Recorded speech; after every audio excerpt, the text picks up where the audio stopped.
Hello student, आज हम example discuss करते हैं।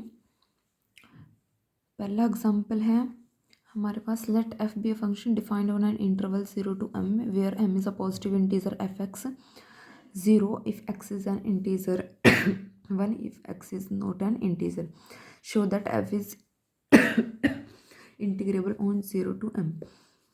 तो यहाँ से हमारे पास सिंपल लॉजिक से क्वेश्चन हो रहा है कि जो एफ हमें गिवन है वो कैसे हमारे पास बाउंडेड है 0 to m में, और इसके पास फाइनाइट पॉइंट ऑफ डिसकंटिन्यूटीज भी है, जो कि किन पॉइंट पे है, इन इंटीजर वाले पॉइंट पे है। क्योंकि जब भी आप इंटीजर वैल्यू लेंगे तभी आपके पास 0 आएगा, अदरवाइज आपके पास वैल्यू क्या रहेंगी 1। तो ब्रेक कहाँ पे आएगा ग्राफ में, अगर हम देखें ग्राफिकली सोचे अगर इस चीज़ को, 0 पे ब्रेक आएगा। तो कंटिन्यूटी कहाँ पे ब्रेक होगी, इंटीजर्स पे ब्रेक होगी। तो इन पॉइंट्स पे इसके पास क्या रहेंगी, फाइनाइट पॉइंट ऑफ डिसकंटिन्यूटी रहेंगी। और फंक्शन जो है हमारे पास वो कैसा है, बाउंडेड है, कि उसकी जो वैल्यू है वो किसके बीच में लाई करेंगी, 0 और 1। 0 और 1 के बीच में भी क्या, 0 और 1 दो ही वैल्यू होंगी उसके पास। ठीक है, तो फंक्शन हमारे पास बाउंडेड है, फाइनाइट पॉइंट ऑफ डिसकंटिन्यूटीज भी है, तो फंक्शन क्या हो जाएगा, इंटीग्रेबल हो जाएगा।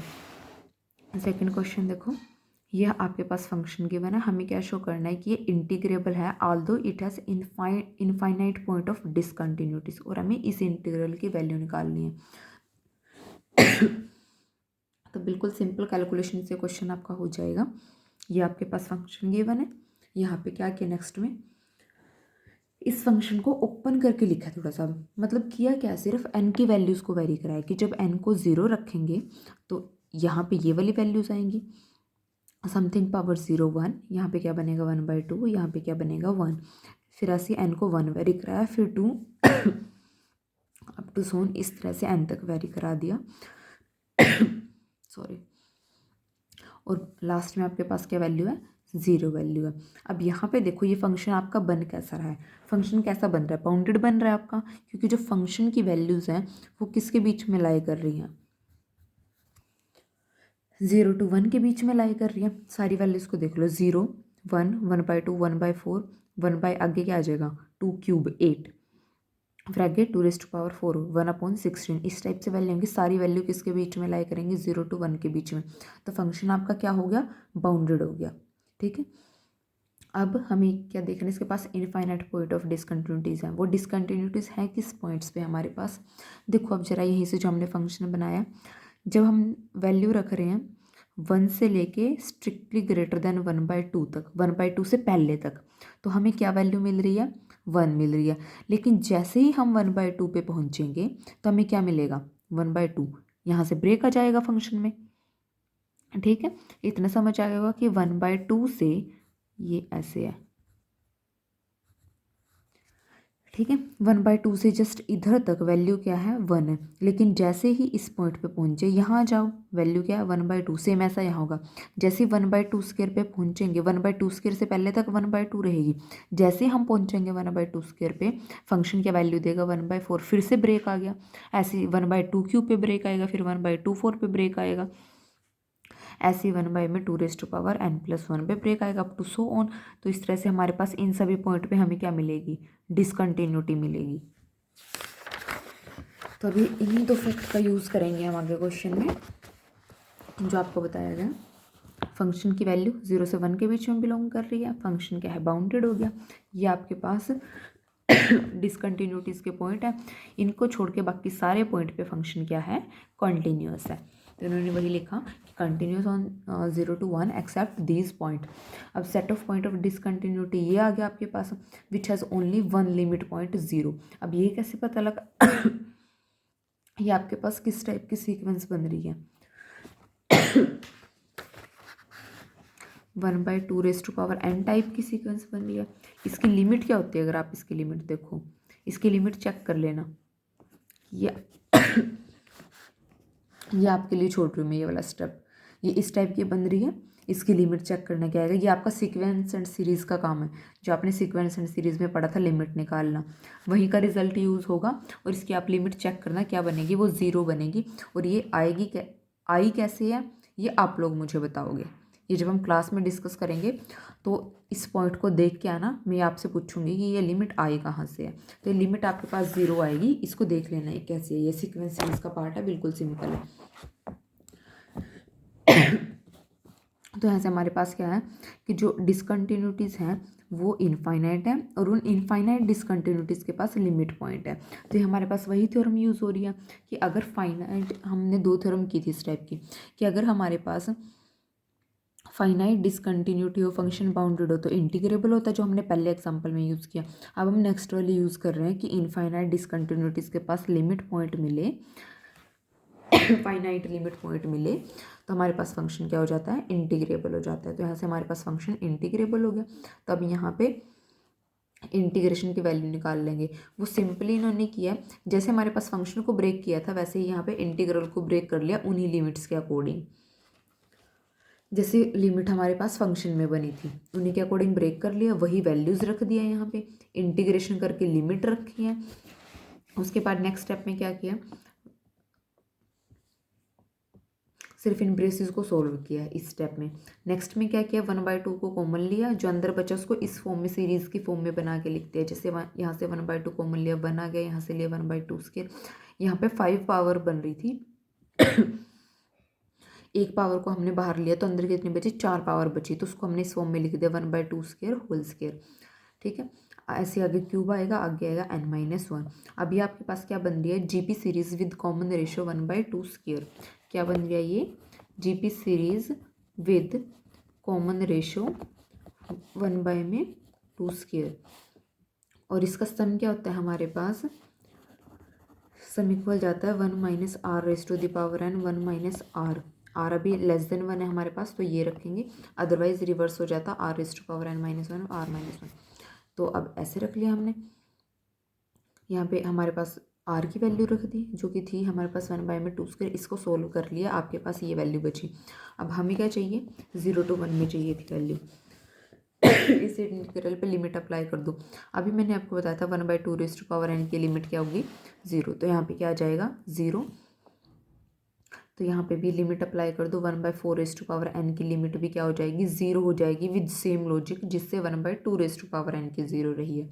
ठीक है, जो कि आपको देखना है। अगर नहीं हुआ तो आप लोग बता देना, आप लोगों को रिजल्ट नहीं मिला तो उसको मैं नेक्स्ट वाली वीडियो में बता दूंगी। ठीक है जी, अगर मिलता है तो ठीक है, हम लोग उसको क्लास में बात कर लेंगे इस बारे में।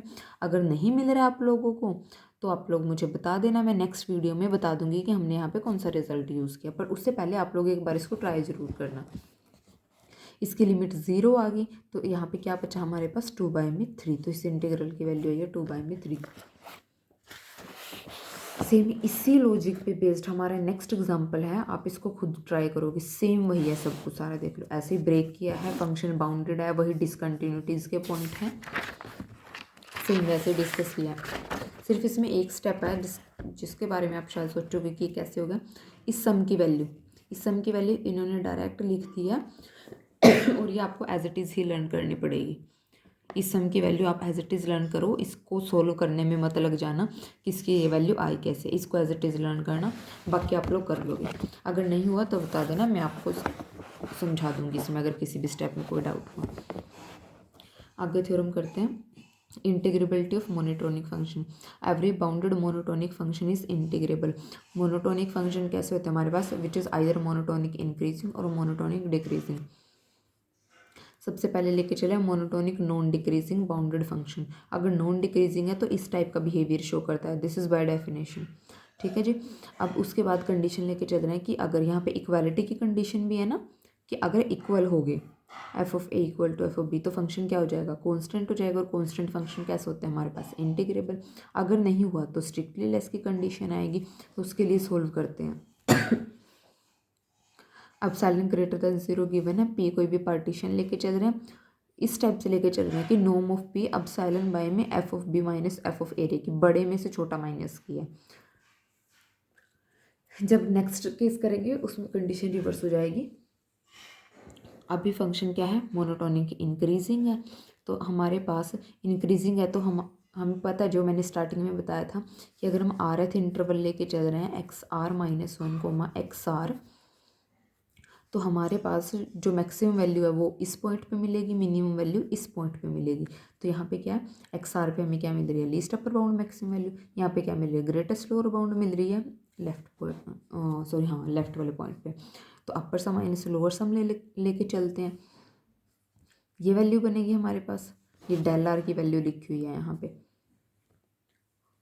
अब एम आर की वैल्यू रख दी, स्मॉल एम आर की वैल्यू रख दी, और ये क्या था, डेल आर। अब डेल आर की वैल्यू किससे लेस रहेगी, epsilon by f of b minus F of a से, क्योंकि हमने कहा है कि जो मैक्सिमम लेंथ है, नॉर्म हमारी मैक्सिमम लेंथ होती है, कि जो मैक्सिमम लेंथ है वो किससे लेस है, इस टर्म से लेस है। तो डेल आर भी तो इंटरवल की लेंथ है, तो वो इस मैक्सिमम वाले नंबर से तो क्या रहेगी, लेस रहेगी। तो यहाँ पे हमने यही वैल्यू यूज़ किया, डेल आर की जगह पे रख दो, आर पे डिपेंड नहीं कर रही है तो समीशन से बाहर रख ली है। अब यहाँ पे अगर आप अप्लाई करोगे r equal to 1 to n, तो आपके पास f of b minus F of a बचेगा। आप इसको रख के ओपन करके चेक कर सकते हो, आपके पास क्या बचेगा, F of X N minus F of X naught बचेगा। और एक्स एन हमारे पास क्या है, बी है, और एक्स नोट क्या है, ए है। तो यहाँ पे क्या बचेगा, F of b minus F of a cancel हो जाएंगे, upper sum minus lower sum less than epsilon. तो फंक्शन क्या हो जाएगा, इंटीग्रेबल हो जाएगा। इस केस में हम सेकंड केस लेके चलते हैं, नॉन इंक्रीजिंग। नॉन इंक्रीजिंग है तो इस टाइप की कंडीशन चलेंगी हमारे पास। तो वही सेम फर्स्ट केस कि अगर इक्वल हो गए तो कांस्टेंट होगा, रिजल्ट ट्रू हो जाएगा, फंक्शन इंटीग्रेबल होगा। अगर ऐसा हुआ तब यहाँ पे देखो सिर्फ ये चेंज आया, F of A minus F of B ले रहे हैं, बड़े में से छोटा माइनस कर रहे हैं, बाकी आपको सब सेम करना है। और एक और पॉइंट पे यहाँ पे डिफरेंस आएगा, यहाँ पे देखो अब फंक्शन डिक्रीजिंग है, और डिक्रीजिंग के लिए हमारे पास क्या होता है,